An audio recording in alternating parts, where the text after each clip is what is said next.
allons voir maintenant la dominance du Bitcoin. Pour ceux qui me suivent depuis un moment, vous le savez, j'ai cette droite de tendance qui est tracée depuis plusieurs trimestres, voire plusieurs années. Donc j'ai réalloué mon exposition Bitcoin vers les altes au fur et à mesure de l'évolution de la dominance du Bitcoin, en fonction de la cassure de cette droite de tendance. On l'a donc cassé, réintégré, j'en ai tracé une autre. Donc on a eu du coup ces deux droites de tendance qui ont été cassées.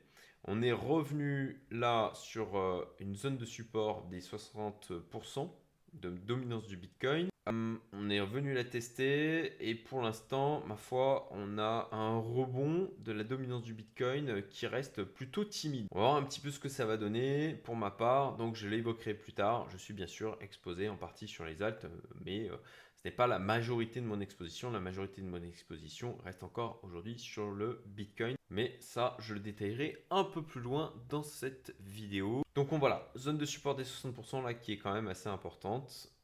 Possible que l'on travaille à un moment ici, voire même que ça fasse un rebond plus puissant. Ensuite, le total market cap, là c'est assez intéressant, parce que je trouve que on a une évolution qui est vraiment saine. Voilà. Comme vous le voyez, on a vraiment une construction de la hausse en marge d'escalier.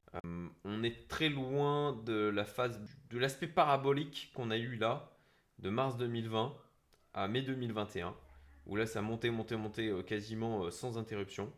Donc là, on a vraiment une hausse qui est construite par palier. On laisse le temps de respirer, de piéger aussi, bien évidemment, puisque ça fait flipper un maximum de personnes.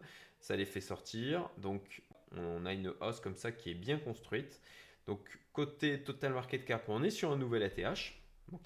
Et pour l'instant, au niveau du RSI, on n'est pas en surachat. Pour l'instant, tout va bien. Alors, Total 3, je rappelle, Total Market Cap excluant le Bitcoin et l'ETH. Comme vous le voyez, pas de nouvelle ATH. Et on a une zone de résistance ici. Donc là-dessus, au niveau des alts, on a quand même aussi une construction haussière qui est plutôt clean. Et peut-être qu'enfin, on est sur, je dirais, un renversement un peu de tendance de la dominance du Bitcoin. À voir, c'est pas la première fois qu'on a des mouvements piégeux au niveau des alts. Pour ma part, j'en parlerai là aussi dans ma partie réflexion. Je ne pense pas qu'on aura d'alt season comme on les a connus en 2017, 2018, 2020, 2021.